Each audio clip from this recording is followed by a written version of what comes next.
कहानी की शुरुआत होती है इटर्निया नाम की एक रहस्यमयी दुनिया से, जहां इंसानों के साथ साथ ड्रैगन, बात करने वाले बाघ और जादुई जीव भी रहते हैं। यहाँ घने जादुई जंगल हैं, दूर दूर तक फैले रेगिस्तान हैं और आसमान में तैरता हुआ एक पूरा द्वीप भी मौजूद है। इस दुनिया की राजधानी एटर्नोस में एक बेहद शक्तिशाली किला है जिसे कैसल ग्रेस्कल कहा जाता है। कहा जाता है कि इस किले के अंदर देवताओं की शक्ति छिपी हुई है और उस शक्ति तक पहुँचने का रास्ता है एक रहस्यमयी तलवार, पावर स्वॉर्ड। एक पुरानी भविष्यवाणी के मुताबिक जब भी एटर्निया पर कोई बड़ा खतरा आएगा तब एक सच्चा हीरो सामने आएगा, तलवार की शक्ति हासिल करेगा और पूरी दुनिया को बचाएगा। लेकिन तब तक यह तलवार एक जादूगरनी की कड़ी निगरानी में कैसल ग्रेस्कल के अंदर सुरक्षित रखी गई है। किले की सुरक्षा कुछ बेहद ताकतवर और नेक योद्धा करते हैं। इसी दुनिया में एडम नाम का एक लड़का रहता है जो एटर्नोस का राजकुमार है, लेकिन बाकी राजकुमारों की तरह उसे लड़ाई और ट्रेनिंग में बिल्कुल दिलचस्पी नहीं है। उसे तो अपने सबसे अच्छे दोस्त, बात करने वाले बाघ क्रिंगर के साथ खेलना ज्यादा पसंद है। उसकी माँ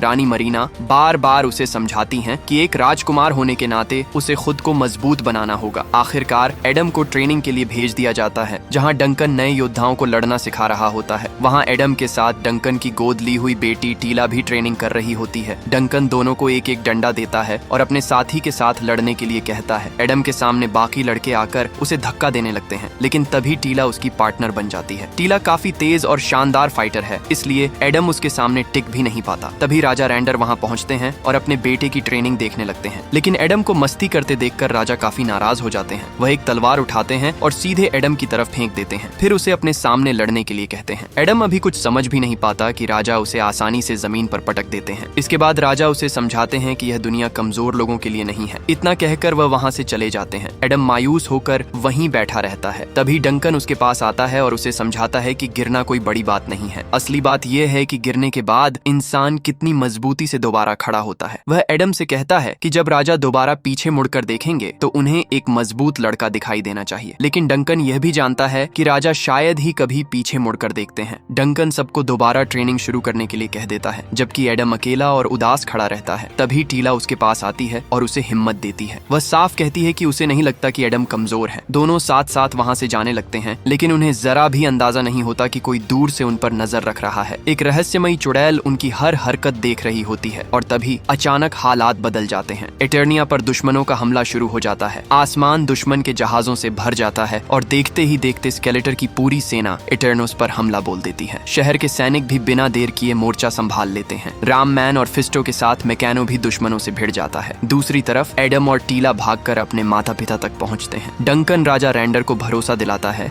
कि वह उनके परिवार को सुरक्षित जगह तक पहुंचा देगा। सब लोग वहां से निकलने लगते हैं, लेकिन रास्ते में ही दुश्मन उन पर हमला कर देते हैं। डंकन तुरंत आगे बढ़ता है और राजा के परिवार को सुरक्षित जगह पर पहुंचा देता है। फिर अकेले ही हमलावरों से भिड़ जाता है। वह एक एक करके सभी दुश्मनों को हरा देता है, लेकिन तभी सामने सैनिकों का एक और दल आ जाता है। डंकन फिर अकेले ही उनसे भी भिड़ जाता है और सबको धूल चटा देता है, लेकिन तभी ट्रैप जॉ वहां पहुंच जाता है। डंकन बच्चों को तुरंत भागने के लिए कहता है और खुद ट्रैप जॉ को रोकने के लिए वहीं रुक जाता है। ट्रैप जॉ अपना हाथ एक खतरनाक हथियार में बदल लेता है और दोनों के बीच जबरदस्त लड़ाई शुरू हो जाती है। बाकी सब आगे निकल जाते हैं, लेकिन टीला अपने पिता को अकेला छोड़कर नहीं जा पाती। वह पीछे मुड़कर देखती है और सामने अपने पिता और ट्रैप जॉ की खतरनाक लड़ाई देखती है। ट्रैप जॉ जोरदार हमला करता है, लेकिन डंकन भी पीछे नहीं हटता। वह मौका मिलते ही ट्रैप जॉ को उठाकर दीवार से दे मारा। ऐसा लगता है कि अब डंकन उसे खत्म कर देगा, लेकिन तभी ट्रैप जॉ अपने हाथ को एक बड़ी तोप में बदल देता है और डंकन पर हमला कर देता है। डंकन बुरी तरह घायल होकर गिर जाता है। ट्रैप जॉ जाते जाते उसके पीछे एक बम भी रख देता है। टीला तुरंत अपने पिता के पास दौड़ती है और उन्हें उठाने की कोशिश करती है। डंकन होश में आते ही समझ जाता है कि खतरा अभी खत्म नहीं हुआ है। तभी उसकी नजर बम पर पड़ती है। वह बिना समय गंवाए टीला को पकड़ता है और दोनों वहां से दूर छलांग लगा देते हैं। अगले ही पल पीछे जोरदार धमाका होता है। उधर राजा रैंडर अपने परिवार के साथ भाग रहे होते हैं, लेकिन अचानक दुश्मनों की पूरी टोली उन्हें चारों तरफ से घेर लेती है। तभी स्केलेटर खुद उनके सामने आ जाता है। वह साफ कर देता है कि अब वह एटर्नोस पर पूरी तरह कब्जा करने आया है। राजा अपने परिवार को वहां से निकल जाने के लिए कहते हैं। वह खुद पीछे रुककर दुश्मनों का सामना करने का फैसला करते हैं। परिवार किसी तरह वहां से निकल जाता है और राजा अपनी तलवार निकालकर अकेले ही दुश्मनों से भिड़ जाते हैं। वह पूरी बहादुरी से लड़ते हैं, लेकिन दुश्मनों की संख्या बहुत ज्यादा होती है। आखिरकार वे राजा पर भारी पड़ जाते हैं। स्केलेटर राजा की मूर्ति तक तोड़ देता है और उनका ताज भी छीन लेता है। तभी उसकी बुरी जादूगरनी वहां आती है और अपने मालिक की जीत की तारीफ करने लगती है। इस बीच रानी मरीना एडम को लेकर कैसल ग्रेस्कल के अंदर पहुंचती है। वहां जादूगरनी एडम से कहती है कि अब उसे पावर स्वॉर्ड लेकर आनी होगी। एडम तलवार उठाता है और उसे जादूगरनी के पास ले आता है, लेकिन जादूगरनी समझ जाती है कि अब एडम को एटर्निया से दूर भेजना ही सबसे सुरक्षित रास्ता है। रानी मरीना भी यही सोचती हैं और कहती हैं कि एडम को उसके असली घर पृथ्वी पर भेज देना चाहिए, वहाँ शायद वह स्केलेटर से सुरक्षित रह सकेगा। जादूगरनी तुरंत एक पोर्टल खोलती है और एडम से उसमें जाने के लिए कहती है, लेकिन तभी स्केलेटर वहाँ पहुँच जाता है। रानी मरीना अपने बेटे को बचाने के लिए उसके सामने खड़ी हो जाती है, लेकिन स्केलेटर की ताकत के सामने वह ज्यादा देर टिक नहीं पाती और दूर जा गिरती है। जादूगरनी आखिरी बार एडम को समझाती है कि पावर स्वॉर्ड अपने पास रखना, क्योंकि उसके पास वापस एटर्निया लौटने का यही एकमात्र रास्ता है। स्केलेटर एडम पर हमला करने ही वाला होता है कि जादूगरनी उसके सामने आ जाती है। वह एडम को बचाने के लिए खुद स्केलेटर का सामना करती है और अचानक एक विशाल पक्षी का रूप ले लेती है। एडम जैसे ही पोर्टल में कूदता है, रास्ते में उसके हाथ से पावर स्वॉर्ड टूट जाती है और वह सीधा धरती पर एक झील में जा गिरता है, लेकिन उसे खुद नहीं पता कि उसकी तलवार कहाँ चली गई है। कुछ समय बाद बड़ा हो चुका एडम अपनी डेट पर हुई इस अजीब घटना के बारे में अपनी साथी को बताने की कोशिश करता है। वह इतनी उलझन में पड़ जाती है कि वहाँ से जाने का फैसला कर लेती है। एडम उसे समझाने की कोशिश करता है कि वह बस अपने घर वापस जाने के लिए एक तलवार ढूंढ रहा है, लेकिन तब तक वह जा चुकी होती है। घर लौटने के बाद एडम अपने रूममेट हुसैन को फिर एक नाकाम डेट की कहानी सुनाता है। हुसैन तुरंत पूछता है कि क्या उसने फिर से अपनी उस फैंटेसी दुनिया के बारे में बात शुरू कर दी थी। एडम सोचने लगता है कि जब भी कोई उससे पूछता है कि वह आखिर कहाँ से आया है, तो वह हमेशा अपनी एक अलग ही कहानी क्यों सुनाने लगता है। तभी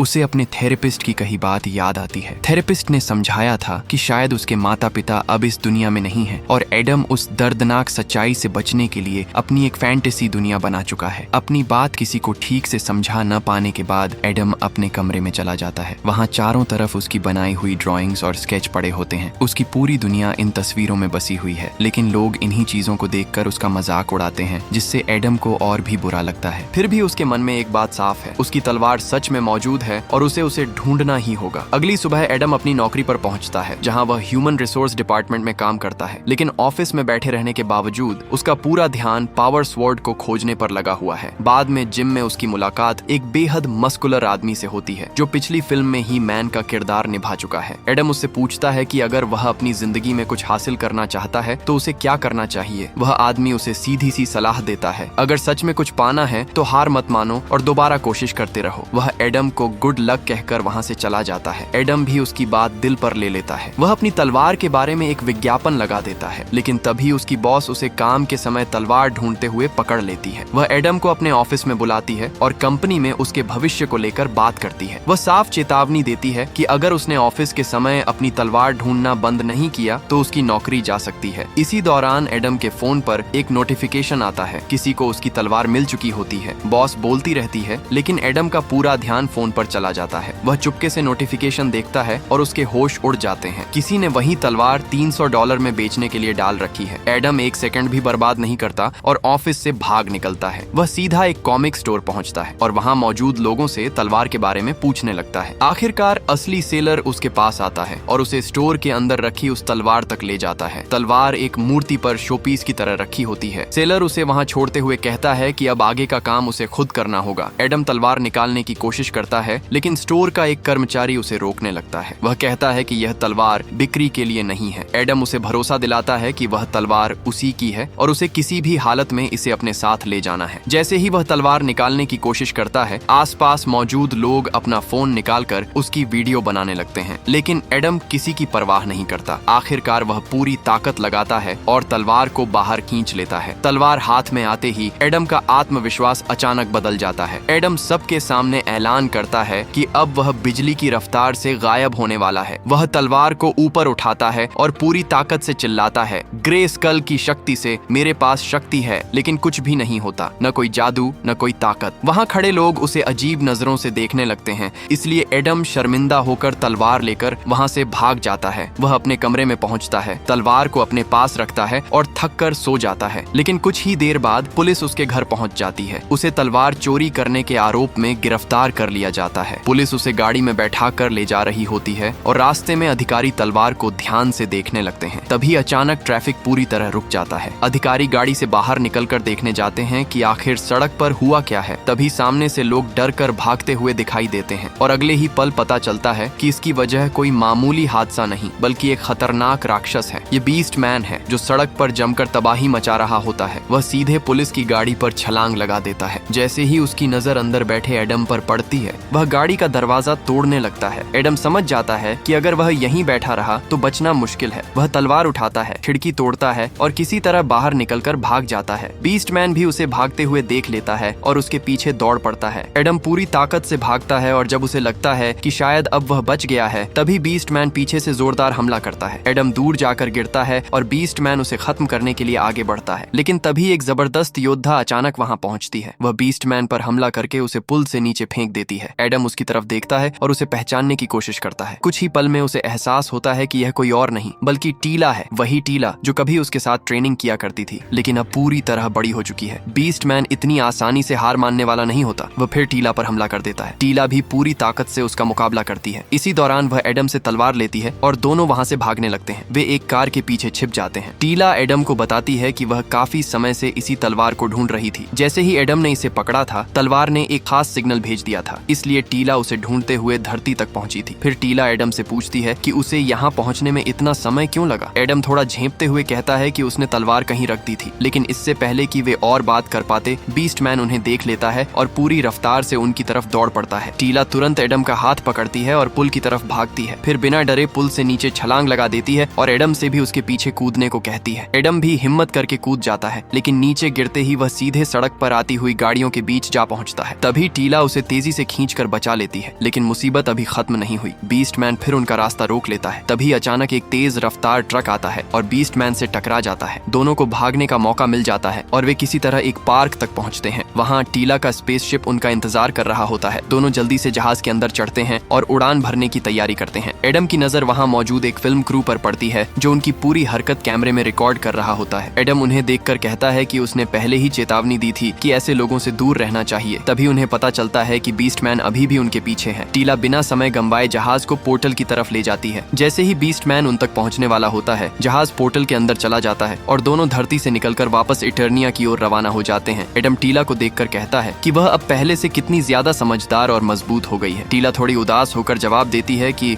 उस मनहूस रात के बाद सब कुछ बदल गया था। एडम अपने पुराने दोस्तों के बारे में पूछता है, लेकिन टीला का चेहरा उतर जाता है। वह बताती है कि उस रात के बाद से उन लोगों को किसी ने दोबारा नहीं देखा। कुछ ही देर बाद दोनों एटर्नोस पहुंचते हैं, लेकिन एडम जिस खूबसूरत शहर को अपनी यादों में जानता था, अब वहां उसका नामो निशान तक नहीं बचा। पूरा शहर वीरान पड़ा है। टीला उसे समझाती है कि यह जगह अब बिल्कुल सुरक्षित नहीं है और उन्हें ज्यादा देर यहाँ नहीं रुकना चाहिए। तभी उन्हें पता चलता है कि ट्राइकॉप्स ने उनके जहाज का पता लगा लिया है। उधर केलेटर गहरी नींद में सो रहा होता है। तभी सुअर जैसा दिखने वाला एक सैनिक उसे जगाता है। केलेटर उठते ही अपना हथियार उठाता है और सीधे अपने सिंहासन की तरफ बढ़ जाता है। तभी बीस्टमैन उसके सामने आकर सिर झुका देता है। वह तलवार वापस न ला पाने के लिए माफी मांगता है और बताता है कि उसे दुश्मनों के सामने घुटने टेकने पड़े थे। तभी ईविल वहां आती है और बताती है कि उनकी जासूसी टीम को पता चला है कि एटर्निया में एक जहाज दाखिल हुआ है। केलेटर तुरंत आदेश देता है कि उस जहाज का पीछा किया जाए, लेकिन ईविल को उसकी बात कुछ अजीब लगती है। वह पूछती है कि आखिर उसे उस तलवार की इतनी जरूरत क्यों है। उसके पास पहले से ही एक बड़ी सेना है, सिंहासन है और पूरा राज्य उसके कब्जे में है। ये सुनते ही स्केलेटर उसका हाथ जोर से पकड़ लेता है। वह गुस्से में कहता है कि तलवार के बिना उसके पास जो कुछ भी है वह सब कभी भी उससे छीना जा सकता है, इसीलिए चाहे कुछ भी हो जाए उन्हें वह तलवार ढूंढनी ही होगी। इधर टीला एडम को राजा की बची हुई सेना के एक गुप्त ठिकाने पर ले जाती है। दोनों जहाज से उतरते ही सैनिक उन्हें घेर लेते हैं, लेकिन इससे पहले कि टीला कुछ समझा पाए, ट्राइकॉप्स भी वहां पहुंच जाता है। फिस्टो तुरंत टीला को एक तरफ खींचकर पूछता है कि उसने अपनी पोस्ट आखिर क्यों छोड़ दी थी। टीला उसे बताती है कि उसे पावर स्वॉर्ड मिल गई है और उसके साथ खोया हुआ राजकुमार एडम भी मिल गया है। उसे शक है कि यही आदमी असली राजकुमार है। फिस्टो को उसकी बात पर यकीन नहीं होता। वह सबूत मांगता है। तब एडम अपनी आईडी निकालकर उसे दिखाता है। आईडी देखते ही भी किसी को भरोसा नहीं होता कि सामने खड़ा आदमी सच में राजकुमार हो सकता है। तभी रैम मैन अंदर आता है। फिस्टो उसे उसके एक पुराने नाम से बुलाता है, लेकिन रैम मैन तुरंत साफ कर देता है कि वह उसका असली नाम नहीं है। फिर वह मजाक मजाक में वहां मौजूद लोगों के बारे में ऐसी बातें बताने लगता है जैसे वह उन सबको सालों से जानता हो। वह डियन का भी जिक्र करता है, वही लड़की जो कभी उसे परेशान किया करती थी। फिर वह फिस्टो की तरफ इशारा करके कहता है कि यह आदमी हर छोटी बड़ी बात के लिए अपने मुक्कों का इस्तेमाल करता है। ये सुनते ही बाकी लोग हंसने लगते हैं। माहौल थोड़ा हल्का हो जाता है, लेकिन एडम के लिए असली सवाल अभी बाकी था। सैनिक उसकी तलवार अपने कब्जे में ले लेते हैं और कहते हैं कि पहले वे इसकी जांच करेंगे। इसके बाद डियन टीला और एडम दोनों को पकड़कर एक छोटी सी कोठरी में बंद कर देती है। अंदर पहुंचकर उन्हें दो अजीब लोग मिलते हैं। एक आदमी आदमी बुरी तरह नशे में धुत पड़ा होता है और पास में एक सफाई करने वाला रोबोट फर्श साफ कर रहा होता है। एडम रोबोट को देखते ही कहता है कि यह जरूर क्लास 4 का बैटल रोबोट होगा, लेकिन टीला उसकी बात काट देती है और कहती है कि नहीं, ये तो सिर्फ एक सर्विस बॉट है। उधर बाहर सैनिक पावर स्वॉर्ड की जांच कर रहे होते हैं। वे यह पता लगाने की कोशिश कर रहे होते हैं कि तलवार सच में वही है या नहीं। तभी अचानक पूरे ठिकाने में एक जोरदार अलार्म बज उठता है। घोषणा होती है कि उन पर हमला हो गया है। पूरा ठिकाना हिलने लगता है। बाहर अफरा तफरी मच जाती है और टीला तुरंत कोठरी से बाहर निकलने की कोशिश करने लगती है। उसे समझ आ जाता है कि अगर वे अभी बाहर नहीं निकले तो दुश्मन उन्हें पकड़ लेगा। रोबोटो अपना पोछा एक तरफ रखता है और सीधे दरवाजे की तरफ बढ़ता है। फिर वह पूरी ताकत लगाकर दरवाजा तोड़ देता है और अंदर घुस जाता है, लेकिन टीला वहीं रुक जाती है। वह जिद करती है कि उन्हें उस नशे में धुत आदमी को भी अपने साथ ले जाना होगा। तभी एडम को पता चलता है कि वह आदमी कोई और नहीं बल्कि टीला का पिता डंकन है। एडम डंकन को देखकर हैरान रह जाता है। टीला उसे जगाने की कोशिश करती है और एडम भी उसकी पुरानी यादें ताजा करने लगता है। डंकन को छोटा एडम थोड़ा बहुत याद आता है, लेकिन वह अभी भी उनके साथ जाने को तैयार नहीं होता। तभी रोबोटो उसकी बांह पकड़ता है और उसे जबरदस्ती अपने साथ खींच कर ले जाता है। भागते हुए उनकी मुलाकात रैम मैन से होती है। तभी एडम की नजर दूर खड़े स्केलेटर पर पड़ती है। रैम मैन तुरंत उन्हें पावर स्वॉर्ड पकड़ाता है और वहां से भागने के लिए कहता है। वह खुद पीछे रुककर दुश्मनों से लड़ने चला जाता है। एडम, टीला, डंकन और रोबोटो तेजी से भागते हैं, लेकिन कुछ ही देर में उनके सामने रास्ता बंद हो जाता है। पीछे से ट्राइकॉप्स लगातार उनके करीब आ रहा होता है। अब उनके पास आगे कूदने के अलावा कोई रास्ता नहीं बचता। तभी उनकी तरफ गोलियों की बौछार शुरू हो जाती है और वे किसी तरह छलांग लगाकर उनसे बचते हैं। इस दौरान टीला अपने घायल पिता डंकन को संभालती रहती है। भागते भागते उन्हें एक जहाज दिखाई देता है, लेकिन इससे पहले कि वे उस पर चढ़ पाते, ट्रैप जो अपने सैनिकों के साथ उनके सामने आ जाता है। एडम सोचता है कि शायद लड़ाई करने के बजाय बातचीत से मामला सुलझाया जा सकता है। आखिर वह ह्यूमन रिसोर्स में काम करता है, इसलिए वह अपने HR वाले हुनर का इस्तेमाल करने का फैसला करता है। वह ट्रैप जॉ के पास जाकर उसे समझाने की कोशिश करता है कि गोली चलाने की कोई जरूरत नहीं है और बात करके समस्या सुलझाई जा सकती है। लेकिन ट्रैप जॉ को एडम की बातें बिल्कुल पसंद नहीं आती। वह अचानक उस पर हमला कर देता है। एडम भी जवाबी हमला करने की कोशिश करता है, लेकिन कुछ ही सेकंड में उसे समझ आ जाता है कि वह इस लड़ाई में टिक नहीं पाएगा। उसकी ताकत खत्म होने लगती है। तभी टीला चिल्लाकर उसे पावर स्वॉर्ड इस्तेमाल करने के लिए कहती है। एडम तुरंत तलवार पकड़ लेता है। जैसे ही वह उसे हाथ में लेता है, उसे जादूगरनी का विजन दिखाई देता है। उसे वह जादुई शब्द याद आते हैं जिन्हें वह पृथ्वी पर पहली बार बोल चुका था। एडम पूरी ताकत से चिल्लाता है, मेरे पास ग्रेस्कल की शक्ति है। अचानक आसमान में बिजली चमकती है और एक जोरदार बिजली एडम को छू जाती है। अगले ही पल उसके शरीर पर शानदार कवच आ जाता है और उसका शरीर एक बेहद ताकतवर योद्धा में बदल जाता है। अब एडम कोई साधारण लड़का नहीं रह गया था, वह बन चुका था ही मैन। ट्रैप जो पूरी ताकत से उस पर झपटता है। इस हमले में एडम के हाथ से तलवार छूट जाती है, लेकिन अब उसकी ताकत पहले जैसी नहीं रही। वह ट्रैप जो को जोरदार लात मारकर दूर फेंक देता है, फिर अपनी नई ताकत का इस्तेमाल करते हुए उसे उठाकर एक तरफ पटक देता है। ट्रैप जॉ अपना हाथ एक खतरनाक हथियार में बदलता है और एडम पर गोलियां चलाता है, लेकिन एडम अब इतना ताकतवर हो चुका है कि वह उन गोलियों को भी रोक लेता है। फिर वह ट्रैप जॉ का हथियार पकड़कर उसके हाथ से छीन लेता है और उसे बुरी तरह हरा देता है। अब ट्रैप जॉ के सैनिक एडम पर गोली चलाने लगते हैं, लेकिन एडम उन्हीं के हथियार का इस्तेमाल करके उनका जवाब देता है और उन्हें पीछे हटने पर मजबूर कर देता है। तभी टीला पावर स्वॉर्ड उठा लेती है और सबको जल्दी से जहाज में चढ़ने के लिए कहती है। जैसे ही वे उड़ान भरने वाले होते हैं, एडम की नजर सामने जाती है और वह देखता है कि स्केलेटर खुद उन्हें देख रहा है। स्केलेटर अपने सैनिकों को आदेश देता है कि उनके पीछे जाओ। अगले ही पल दुश्मन के कई जहाज उनके पीछे लग जाते हैं और आसमान में चारों तरफ से गोलियों की बारिश शुरू हो जाती है। उनका जहाज लगातार झटके खा रहा होता है और बुरी तरह डैमेज होने लगता है। डंकन कंट्रोल अपने हाथ में लेने की कोशिश करता है, लेकिन टीला उसे रोक देती है। फिर वह एडम की तरफ देखकर कहती है कि उसे बाहर जाकर दुश्मनों से निपटना होगा। एडम तुरंत एक स्काई स्लेज पर चढ़ जाता है, लेकिन एक दिक्कत है, उसे इसे चलाना तक नहीं आता। वह किसी तरह बटन दबाता है और किस्मत से स्काई स्लेज चालू हो जाता है। उसी समय उनका मुख्य जहाज दुश्मनों की गोलियों से बुरी तरह टूटने लगता है और नीचे गिरने लगता है। एडम पर भी लगातार गोलियां चल रही होती हैं। वह ऊपर की तरफ गोली चलाकर दुश्मन के जहाज को रोकने की कोशिश करता है, लेकिन खुद भी नीचे गिर जाता है। गिरते समय वह स्काई स्लेज को पकड़ लेता है, लेकिन जैसे ही स्काई स्लेज एक दुश्मन के जहाज से टकराता है, एडम को उसे छोड़ना पड़ता है। वह सीधे दूसरे दुश्मन के जहाज पर जा गिरता है। वहां मौजूद सैनिक को वह बाहर फेंक देता है और खुद उस जहाज का कंट्रोल संभाल लेता है। उधर मुख्य जहाज पर डंकन पीछे की तरफ जाता है और दुश्मनों को रोकने लगता है। तभी उसकी नजर एडम पर पड़ती है। वह हैरान होकर देखता है कि एडम अब खुद एक दुश्मन का जहाज उड़ा रहा है। डंकन उसे चेतावनी देता है कि दुश्मन उसके उसके ठीक पीछे है। जैसे ही दुश्मन एडम पर हमला करता है, वह किसी तरह छलांग लगाकर वापस अपने मुख्य जहाज पर पहुंच जाता है। दुश्मन उसे नीचे गिराने की पूरी कोशिश करते हैं, लेकिन अब एडम के पास ही मैन की ताकत है। वह अपने खाली हाथों से एक दुश्मन जहाज को पकड़ लेता है और पूरी ताकत से उसे दूसरी तरफ फेंक देता है। लेकिन तभी उनका अपना जहाज बुरी तरह डैमेज होकर नीचे जंगल में जा गिरता है और जोरदार धमाके के साथ क्रैश हो जाता है। उधर स्केलेटर अपने पकड़े गए कैदियों को एक जगह इकट्ठा करता है। वह जानना चाहता है कि तलवार लेकर घूमने वाला यह नया आदमी आखिर कौन है, लेकिन कोई भी उसके सवाल का जवाब नहीं देता। इससे स्केलेटर का गुस्सा बढ़ जाता है। वह एक कैदी को अलग खींचता है और उसे डराने के लिए हमला करता है। बाकी लोग यह सब देखकर हंसने लगते हैं, जैसे उन्हें पता हो कि स्केलेटर को आखिर सच कैसे बताया जाएगा। इसके बाद स्केलेटर डियन को पकड़ लेता है। आखिरकार फिस्टो चुप नहीं रह पाता और बता देता है कि वह नया आदमी एडम है, यानी राजा रैंडर का खोया हुआ बेटा। ये सुनते ही स्केलेटर एडम को एक तरफ फेंक देता है और सभी को जेल में डालने का आदेश दे देता है। उधर जंगल में टीला एडम को ढूंढ रही होती है। इसी दौरान डंकन को जंगल में एक पुराना सूटकेस मिलता है। वह उसे खोलता है तो अंदर उसका पुराना हीरो वाला सूट पड़ा होता है। इतने सालों बाद उसे अपना पुराना पहनावा देखकर डंकन के चेहरे पर एक अलग ही भाव आ जाता है। दूसरी तरफ जमीन पर पड़ा एडम अपनी तलवार की तरफ देखता है। उसे तलवार के ऊपर एक छोटा सा पक्षी बैठा दिखाई देता है। एडम उसे छूने के लिए हाथ बढ़ाता है, लेकिन तभी टीला उसे आवाज देती है और पक्षी उड़ जाता है। एडम उठते हुए कहता है कि उसने अभी अभी कुछ खतरनाक कैरियर्स को डराकर भगा दिया था। टीला उसकी बात पर पूरी तरह भरोसा नहीं करती। वह पहले उसे ध्यान से देखती है और चेक करती है कि कहीं उसे चोट तो नहीं लगी। इसके बाद दोनों वापस डंकन के पास पहुंचते हैं। वहां डंकन अपने पुराने हीरो वाले सूट के साथ खड़ा होता है, लेकिन उसके पास अपनी ड्रिंक रखने के लिए एक नया पाउच भी होता है। टीला जैसे ही उसे देखती है, दोनों के बीच फिर बहस शुरू हो जाती है। टीला अपने पिता की पीने की आदत से परेशान होती है और गुस्से में वहां से चली जाती है। तभी डंकन एडम को पास बैठने के लिए कहता है। वह उससे पूछता है कि आखिर वे दोनों आपस में बात करके एक दूसरे को समझ क्यों नहीं सकते। डंकन समझाता है कि जब भी उसके परिवार पर कोई खतरा आता है तो उसे बस एक ही चीज समझ आती है, अपने परिवार की रक्षा करना। वह यह नहीं सोचता कि उसे सही तरीके से कैसे समझाना है, वह बस सामने आकर लड़ने लगता है। एडम उसकी बात समझता है और टीला से बात करने के लिए उसके पीछे चला जाता है। टीला उससे जहाज को स्थिर रखने के लिए कहती है, जबकि वह नीचे से कुछ सामान उठाने जाती है। एडम एक हाथ से ही जहाज को संभाल लेता है। यह देखकर टीला भी हैरान रह जाती है कि उसकी ताकत कितनी बढ़ गई है। सामान लेने के बाद टीला एडम से कहती है कि उसने उसे बहुत याद किया था। एडम भी कहता है कि उसने उसे याद किया और फिर उसे किस करने के लिए आगे बढ़ता है, लेकिन टीला तुरंत साफ कर देती है कि उसका मतलब उनकी पुरानी दोस्ती से था। वह एडम को सिर्फ अपना बहुत करीबी दोस्त मानती है। एडम थोड़ा अजीब महसूस करता है, लेकिन आखिरकार उसकी बात से सहमत हो जाता है। तभी अचानक आसमान का रंग बदलने लगता है। चारों तरफ अंधेरा छा जाता है और ऊपर स्केलेटर दिखाई देता है। वह सीधे एडम को आवाज देता है और सबसे चौंकाने वाली बात बताता है, उसके माता पिता अभी भी जिंदा हैं। स्केलेटर कहता है कि अगर एडम सच में अपने माता पिता से मिलना चाहता है तो उसे स्नेक माउंटेन आना होगा। इतना कहकर वह एक डरावनी हंसी हंसता है और गायब हो जाता है। एडम तुरंत स्नेक माउंटेन जाने का फैसला कर लेता है, लेकिन टीला उसे रोकती है और कहती है कि यह साफ तौर पर एक जाल हो सकता है। मगर एडम पीछे हटने को तैयार नहीं होता। उसे लगता है कि उसके पास देवताओं जैसी शक्ति है, इसलिए वह स्केलेटर का सामना कर सकता है। टीला उसे याद दिलाती है कि असली ताकत तलवार में है और एडम खुद अभी भी एक इंसान ही है। लेकिन एडम अपने माता पिता को दोबारा खोने का खतरा नहीं उठा सकता। वह कहता है कि चाहे कुछ भी हो जाए, वह उन्हें बचाने जाएगा और बाकी लोग भी उसके साथ चलेंगे। डंकन आखिरकार उसकी बात मान जाता है। इसके बाद बाकी साथी भी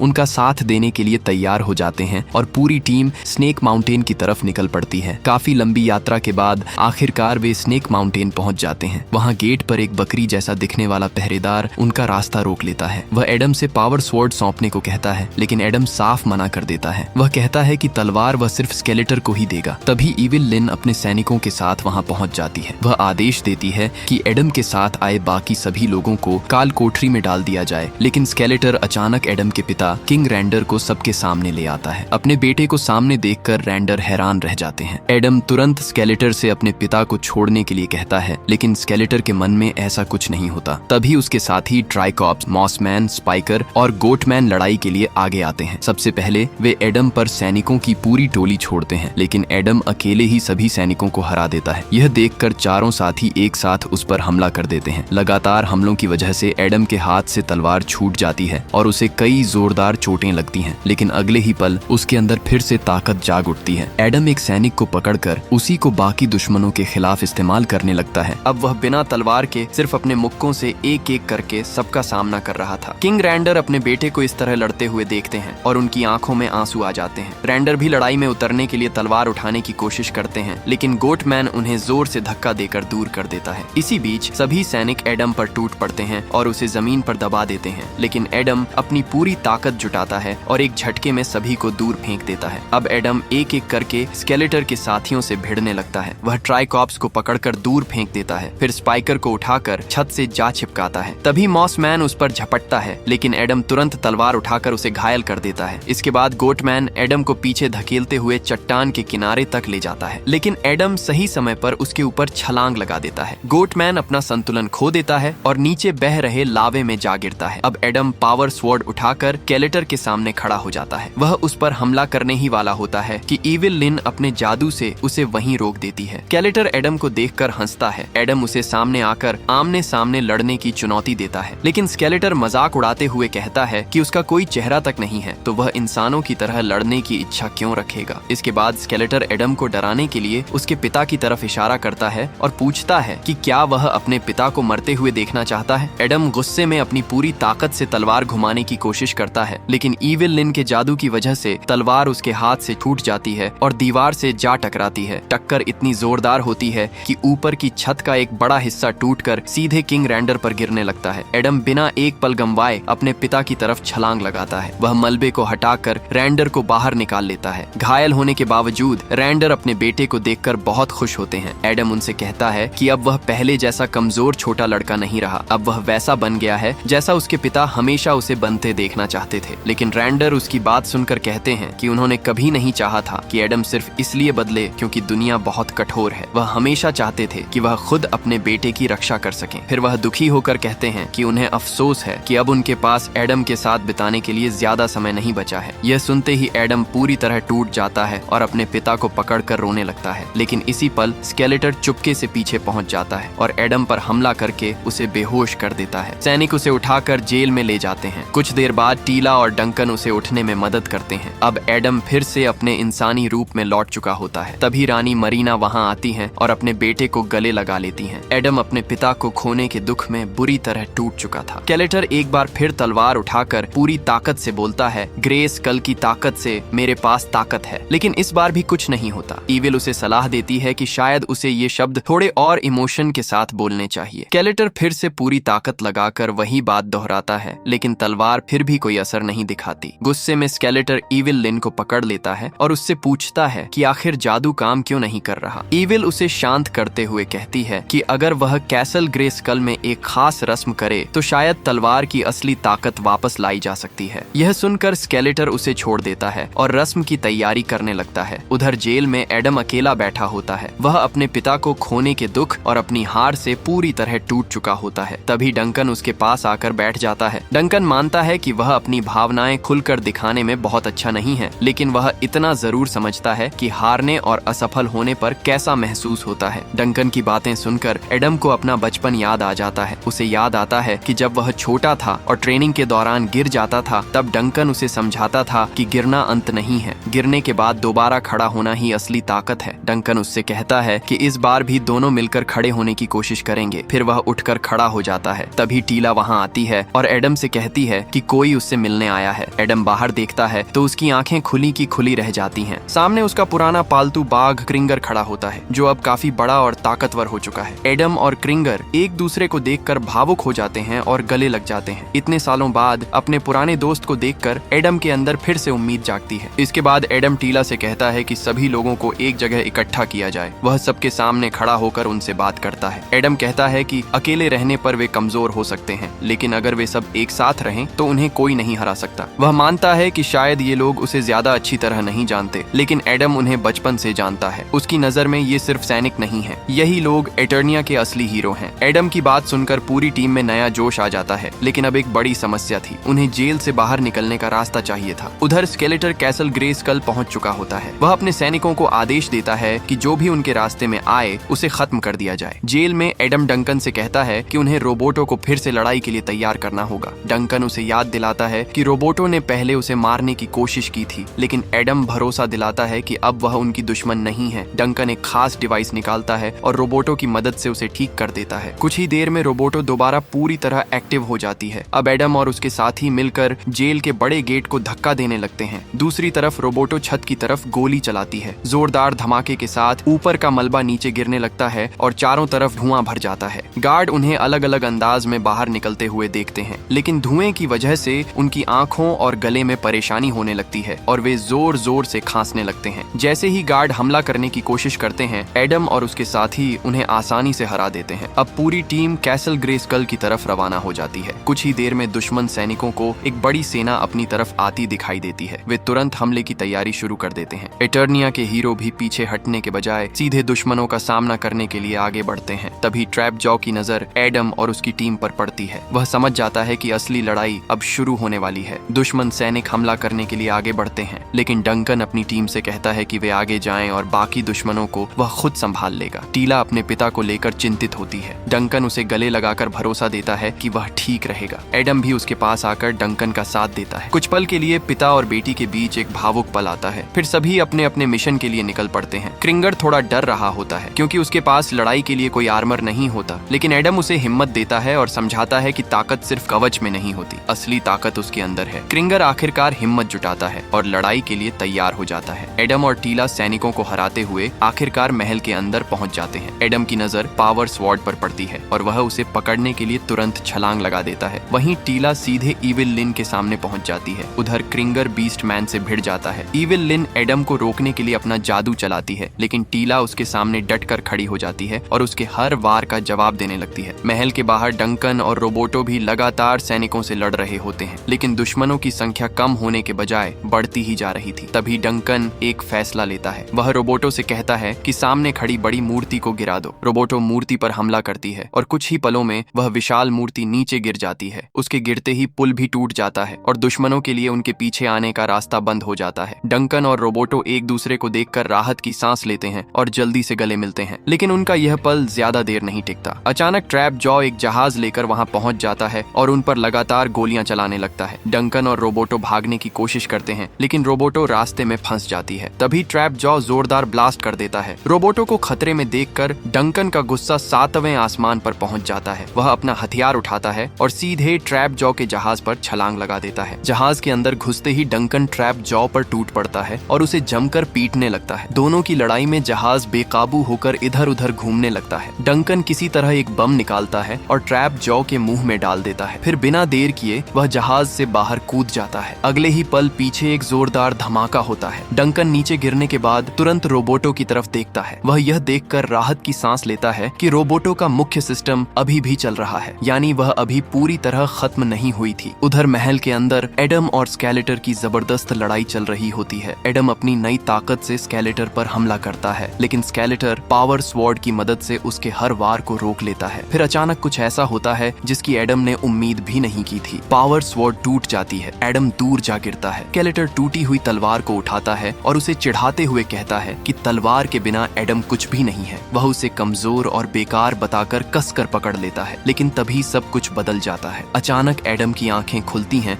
और वह खुद को एक जिम में पड़ा हुआ पाता है। वहाँ सामने स्केलेटर आराम से वर्कआउट कर रहा होता है। एडम कुछ समझ पाता उससे पहले ही स्केलेटर उसकी तरफ एक भारी वजन फेंक देता है। एडम हवा में उड़ता हुआ सीधे एक रेस्टोरेंट में जा गिरता है, जहाँ वह एक लड़की के साथ डेट पर बैठा होता है, लेकिन तभी उसकी डेट का चेहरा बदलने लगता है। कुछ ही सेकंड में वह लड़की स्केलेटर बन जाती है। स्केलेटर एडम को बालों से पकड़कर घसीटता है और उसे सीधे उसके ऑफिस में फेंक देता है। वहाँ उसका बॉस पहले से खड़ा होता है और उसे काम को लेकर जमकर डांट रहा होता है, लेकिन तभी स्केलेटर फिर सामने आ जाता है। वह एडम का गला पकड़ लेता है और टूटी हुई तलवार से उसे घोंप देता है। एडम लड़खड़ाता हुआ किसी तरह अपने कमरे तक पहुंचता है। वहाँ उसका रूममेट हुसैन आ जाता है। एडम घबराकर कहता है कि अब वह मरने वाला है, लेकिन हुसैन उसकी बात को ज्यादा गंभीरता से नहीं लेता। वह बस उससे कहता है कि पहले अपना कमरा साफ करे। फिर वह एडम को एक ड्राइंग देता है जो उसने खुद बनाई होती है। ड्राइंग में एक रहस्यमयी जादूगरनी बनी होती है। तभी अचानक कमरे में तेज हवा चलने लगती है। खिड़की के पास एक पक्षी उड़ता हुआ आता है और उसके सामने बैठ जाता है। एडम हैरानी से उसे देखता है। अगले ही पल उस पक्षी का रूप बदलने लगता है, लेकिन सामने वही जादूगरनी होती है। वह एडम की तरफ हाथ बढ़ाकर उसे उठने के लिए कहती है। एडम उठता है और उसे लगता है कि अब सब खत्म हो चुका है। तलवार की ताकत खत्म हो गई है और उनकी हार हो चुकी है। तभी जादूगरनी उसे वही शब्द याद दिलाती है जिन्हें वह बार बार बोलता आया था। ग्रेस्कल कल की ताकत से, मेरे पास ताकत है। फिर वह एडम को समझाती है कि इन शब्दों का असली मतलब क्या है। ताकत तलवार के अंदर नहीं है बल्कि एडम के अंदर है। जादूगरनी उसके घावों को ठीक करने लगती है। उसी दौरान वह अपना पुराना रूप छोड़कर फिर से इंसानी रूप में आ जाती है, वापस अपने शरीर में आता है। उसके घाव तेजी से ठीक हो रहे होते हैं। वह टूटी हुई तलवार को अपने शरीर से बाहर निकालता है। जैसे ही तलवार के टूटे हुए टुकड़े जमीन पर गिरते हैं, उनमें जादुई रोशनी फैल जाती है और सारे टुकड़े अपने आप जुड़कर तलवार को फिर से ठीक कर देते हैं। एडम तलवार को हाथ में उठाता है और पूरी ताकत से अपना मंत्र बोलता है, ग्रेस कल की ताकत से, मेरे पास ताकत है। बिजली की जोरदार चमक के साथ एडम फिर से अपने सुपर हीरो वाले रूप में बदल जाता है। अपने हीरो को वापस देखकर पूरी भीड़ खुशी से झूम उठती है। लेकिन एडम इस बार सीधे लड़ने नहीं जाता। वह स्केलेटर के पास पहुंचकर पहले उससे बात करने की कोशिश करता है। वह उससे पूछता है कि आखिर वह इतना बुरा क्यों बनना चाहता है। एडम उसे याद दिलाता है कि उसने उसका घर बर्बाद किया और उसके परिवार से सब कुछ छीन लिया, लेकिन अगर स्केलेटर चाहे तो अभी भी सब कुछ ठीक करने का मौका है। स्केलेटर उसकी बात सुनकर जोर जोर से हंसने लगता है। वह कहता है कि उसे बदला नहीं जा सकता क्योंकि वह एक विलेन है और उसे यह बात काफी मजेदार लगती है। इसके बाद वह सीधे एडम पर हमला कर देता है। दोनों के बीच जबरदस्त लड़ाई शुरू हो जाती है। स्केलेटर लगातार जोरदार वार करता है और कुछ ही देर में एडम को दबा देता है। वह उसका मजाक उड़ाते हुए कहता है कि एडम के पास ताकत तो है लेकिन उसे इस्तेमाल करना नहीं आता। लेकिन एडम हार नहीं मानता। वह उठकर उसके सामने डट जाता है और कहता है, मुझे पता है कि अपनी ताकत कैसे इस्तेमाल करनी है, मैं बस ऐसा करना नहीं चाहता था। और फिर एडम एक जोरदार मुक्का स्केलेटर के चेहरे पर मारता है। स्केलेटर दूर जा गिरता है। इसी मौके का फायदा उठाकर इविल लिन और बीस्ट मैन वहाँ से भाग निकलते हैं। स्केलेटर फिर अपना हथियार उठाकर हमला करने की कोशिश करता है, लेकिन इस बार उसका हथियार भी टूट जाता है। एडम अपनी पूरी ताकत छोड़ देता है और ऊर्जा की एक जबरदस्त लहर स्केलेटर को अपनी चपेट में ले लेती है। आखिरकार स्केलेटर हार जाता है। 6 महीने बाद एटरनॉस शहर फिर से अपने पैरों पर खड़ा हो चुका होता है। शहर में दोबारा रौनक लौट आती है और रानी मरीना फिर से एटर्निया की गद्दी संभाल लेती है। पूरी टीम एक साथ मिलकर इस जीत का जश्न मना रही होती है। रोबोटों की भी मरम्मत हो चुकी होती है और वह फिर से पूरी तरह ठीक हो जाती है। तभी टीला एडम और डंकन को बुलाती है। अब वे दोनों एटरनोस के सबसे बड़े हीरो बन चुके थे। टीला एडम से कहती है कि जिन हीरोज की वह बचपन में ड्राइंग बनाया करता था वे अब सच में एक टीम बन चुके हैं। फिर वह मजाक में पूछती है कि उसने उसके लिए कोई नाम सोचा है क्या। एडम बिना सोचे कहता है, वॉरियर गॉडेस। टीला नाम सुनकर थोड़ा अजीब सा चेहरा बनाती है। फिर उसकी नजर एडम पर जाती है और वह पूछती है, और तुम्हारा नाम? एडम मुस्कुराकर कहता है, ही मैन। नाम सुनते ही बाकी सब एक दूसरे को देखने लगते हैं। किसी को भी यह नाम कुछ खास पसंद नहीं आता। अपनी बात साबित करने के लिए एडम अपने रूममेट हुसैन को भी वहाँ ले आता है। तभी अचानक रोबोटों को एक डिस्ट्रेस सिग्नल मिलता है, यानी कहीं किसी को मदद की जरूरत थी। टीला तुरंत एडम की तरफ देखती है और कहती है, लगता है ये काम ही मैन का है। एडम तुरंत कोई कमजोर सा बहाना बनाकर क्रिंगर के साथ जाने की कोशिश करता है, लेकिन सबको पहले से उसकी सीक्रेट पहचान पता होती है। डंकन मुस्कुराकर उससे कहता है कि अब उसे अपना काम करने देना चाहिए। एडम आखिरकार तैयार हो जाता है। वह आर्मर पहने क्रिंगर के साथ निकल पड़ता है और इस तरह एक नई कहानी शुरू होती है, ही मैन और उसके साथियों की। तो दोस्तों, आप देख रहे थे 2026 की film masters of the universe का पूरा रिकैप। ऐसी ही मजेदार और धमाकेदार फिल्मों की कहानियां आसान हिंदी में सुनने के लिए चैनल को सब्सक्राइब जरूर करें।